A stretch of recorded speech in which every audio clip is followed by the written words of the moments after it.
Olá pessoal, bem-vindos ao canal da Sociedade Chesterton Brasil. Eu gostaria de conversar com vocês hoje sobre um velho conhecido aqui do nosso canal, que é o Padre Brown, personagem Padre Brown, e ainda o box do Padre Brown, das histórias do Padre Brown, coletânea que reúne todas as aventuras deste personagem de Chesterton nesse belo box, nessa bela edição. É editado uma vez pela nossa editora em capa dura e assim por diante, tá? Só que agora nós estamos, depois de vários pedidos, muitas pessoas pediram, republiquem, reeditem, certo? Esse box do Padre Brown, os livros do Padre Brown e assim por diante. Então nós estamos agora em processo de reedição desses livros, certo? A única, pelo menos a única que eu conheço, coletânea na íntegra em língua portuguesa no mercado nacional das aventuras do Padre Brown, que é esse personagem Chesterton, da qual eu já vou falar um pouquinho, ou nem tão um pouquinho assim, mas vou falar dele logo em seguida.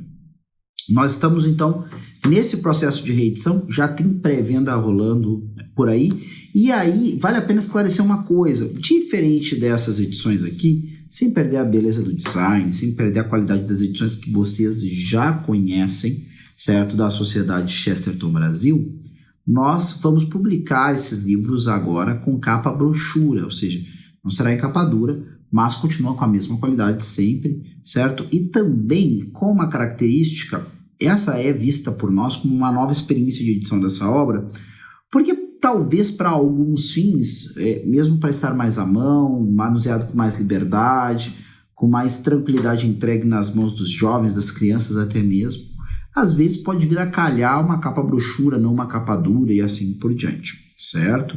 Então em breve teremos aí uma nova edição das Aventuras do Padre Brown à disposição para você e sendo então um instrumento de formação da imaginação e do imaginário, certo? Principalmente para aquelas pessoas que desejam ajudar a si ou a quem esteja sob o seu cuidado, sob a sua orientação, a formar uma imaginação bem educada diante de uma dinâmica, visão de mundo realmente cristã, certo? Ou mesmo católica, tá? Mas sobretudo cristã. Eu acredito que a questão é, claro, Padre Brown, mas seria algo que ajudaria a formar o imaginário de um protestante, por exemplo? Com certeza. Os elementos estão presentes aqui, isso com certeza, as histórias do Padre Brown estão aí à disposição para formar bem o imaginário de qualquer pessoa que se aproximar delas, certo? Então vamos falar um pouco mais do Padre Brown.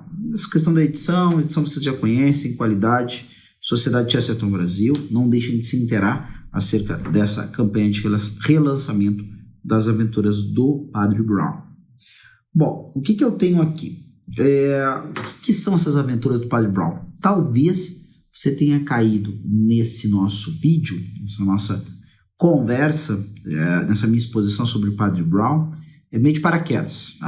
Veio falar de Chesterton, viu ali talvez na nossa página algumas citações muito legais, do grande escritor, sobretudo isso, um escritor, no sentido mais alto da palavra, que é Chesterton, e ficou interessado. Aí acabou pesquisando e caiu aqui. O primeiro a vídeo que apareceu para você é esse aqui agora. Bom, Chesterton é um homem que pensou diversas coisas da realidade, é um homem com um peso muito filosófico dentro das suas obras e ao mesmo tempo com uma qualidade de tornar popular a explicação de ideias complicadas, tá? É claro que algumas pessoas vão dizer, Rodrigo, talvez eu me confunda um pouco com algum jogo de palavra que Chesterton fazia, talvez exista esse outro elemento que não caia no meu gosto. Bom, pessoal, eu acredito que um autor é uma unanimidade, mas existem muitas pessoas, desde leitores muito preparados até leitores iniciantes, ou que não são leitores de maneira nenhuma, porque esses testemunhos que nós temos na época que Chesterton estava vivo, que a sua atuação no rádio se fazia próxima das pessoas, como se ele estivesse logo ao lado delas, e é isso que relata uma das pessoas que ouviam Chesterton na rádio, onde seus amigos, ele vai lá cumprimentar, dar os pêsames a esse amigo de Chesterton, e falou isso, olha, nunca li nenhum de seus livros, mas ao escutá-lo na rádio era como se ele estivesse ao meu lado. Então esse é o grande personagem que nós temos diante de nós. E as obras de literatura de Chesterton, além do objetivo de entreter, sempre tiveram também o objetivo de ilustrar de uma outra forma aquilo que aparecia nas suas ideias.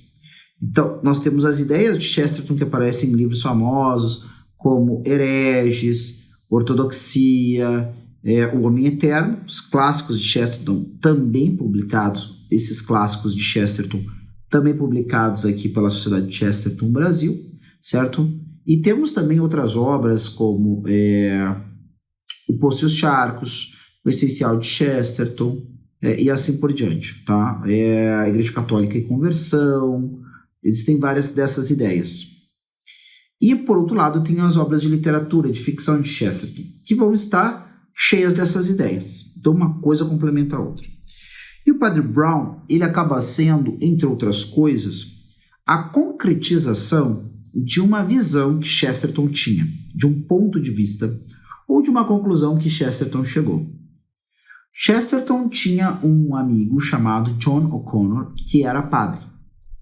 Esse amigo John O'Connor, ele, em um determinado momento, foi objeto, foi alvo de algumas críticas, ou mesmo de uma certa complacência, de uma certa...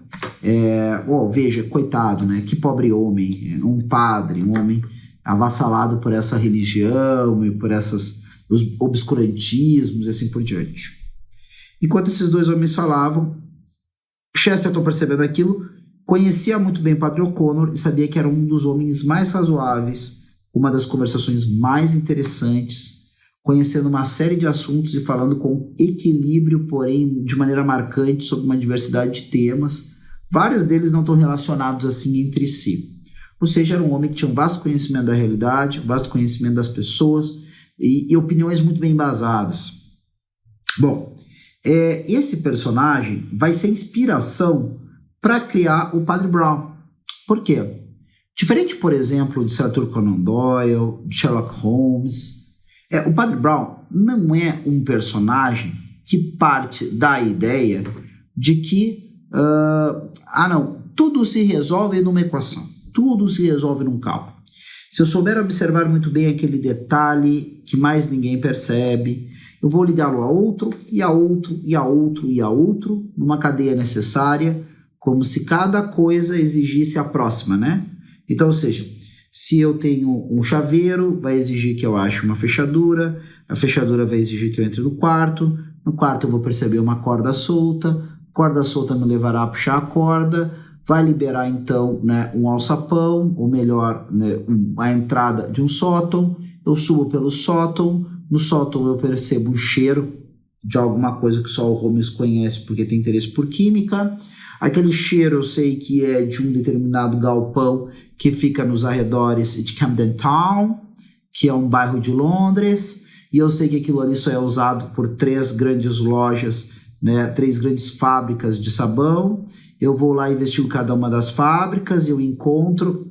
Perceberam? Eu não preciso de nenhum golpe de sorte. Talvez alguém pode considerar que seja sorte o Holmes conhecer o tal cheiro esse, enquanto tantos outros não conhecem. Mas no fundo, o que nós temos é uma questão de mais ou menos capacidade humana de conseguir conhecer estas ou aquelas coisas. O elemento mistério, o elemento daquilo que vai além do que os sentidos ou mesmo a inteligência humana pode conjecturar, isso fica um pouco de fora. Então o que acontece é que, de fato, de alguma forma, parece que o imprevisto, o não calculado, ou aquilo que escapa da nossa percepção meramente lógica, isso não existe. Isso é mera impressão. O que faltava era uma mente capaz para perceber os diversos indícios e ligar eles entre si. Já o Padre Brown parte de uma outra ideia. A ideia de que o ser humano é muito complexo e, além da sua complexidade, existe a sua liberdade, que coloca qualquer pessoa que procure investigar um caso diante do problema da liberdade humana, aonde algumas coisas talvez sejam previsíveis sim, e algumas coisas talvez sejam prováveis sim, mas que este caso não vai se resolver sem alguma ação da providência, de alguma forma parece que sempre existe uma vontade benevolente que está ao lado daqueles que se sacrificam pelo bem, pela verdade, pela beleza, numa perfeita unidade. Então, de alguma forma, é isso. E esse homem que é o Padre Brown, que Chesterton toma em partes do seu amigo John O'Connor, ele é um homem que não é porque ele conhece uma série de elementos equacionáveis, mas, por outro lado, é um homem que sabe que a vida humana não se define numa equação, mas num drama. É como vai falar o professor Rafael Ruiz, o seu livro Literatura e Crise. Ou seja, a afirmação desse aspecto dramático da vida humana, a afirmação de que entrar de cabeça nesse drama a partir dos elementos da boa experiência, da reta razão e também, com certeza, no caso do Padre Brown, da fé, da visão, da revelação. Isso tudo é que vai compor as armas da verdadeira e da perfeita investigação, da dedução e assim por diante. É claro que a dedução em espírito dedutivo é muito importante, é claro que outras técnicas são muito importantes e assim por diante. Mas se não houver aquela presença humana que se destina a resolver aquele caso, e algumas concorrências da providência, certo? Não haverá resolução. E fique muito claro, isso não quer dizer colocar na obra um Deus ex machina, mas é realmente perceber de alguma forma como o Padre Brown, diferente de um Sherlock Holmes, não é um homem que vive para os crimes, mas é um homem que vive a sua vida, mas sente especial chamado a resolver os crimes. Padre Brown não resume a sua vida em resolução de crimes, de mistérios e assim por diante. Mas ele tem uma vida, e é isso que dá a entender a obra toda, uma vida pastoral, onde ele atende as pessoas, onde ele cuida da sua paróquia, ele é mais ou menos como um pároco de aldeia, ou um pároco de uma pequena paróquia.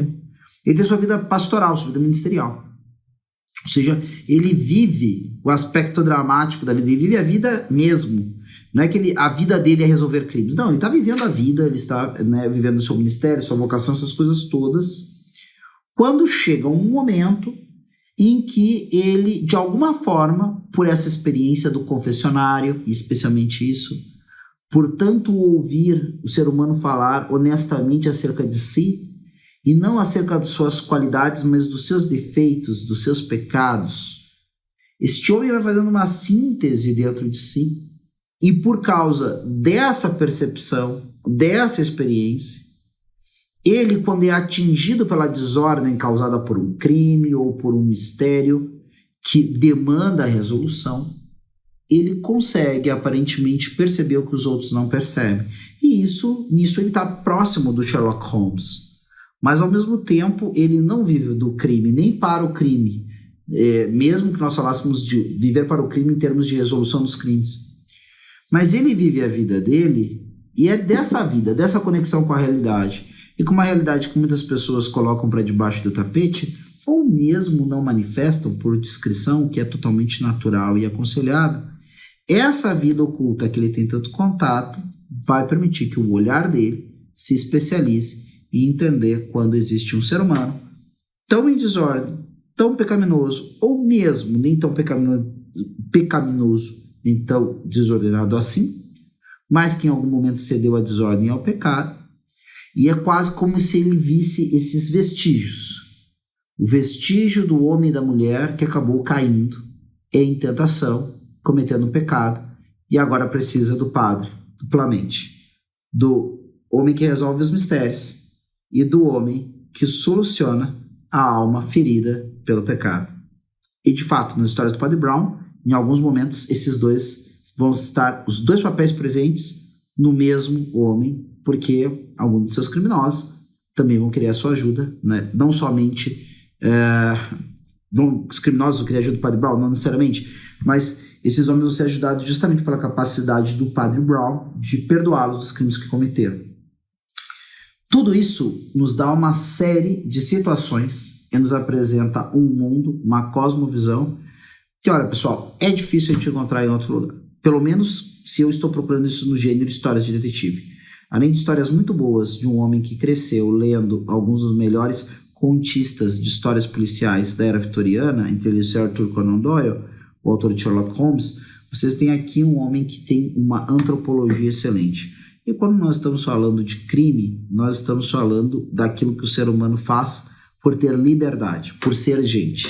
Os animais não cometem crimes, os homens sim, porque têm liberdade, têm intelecto e têm vontade, certo? Então, Chesterton acerta na mosca na questão do problema dos crimes e na questão de qual é a experiência que um homem precisa para entender o que acontece com o homem quando cai, quando é afetado, né, pela tentação e pela realização de um ato criminoso, de um ato pecaminoso, de um ato que separa ele do melhor de si mesmo.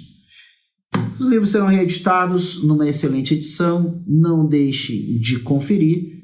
Quem ainda não curtiu esse vídeo, curta, se inscreva no canal, ative as notificações e se intere sobre essa nova campanha de relançamento dos livros do Padre Brown. Até a próxima!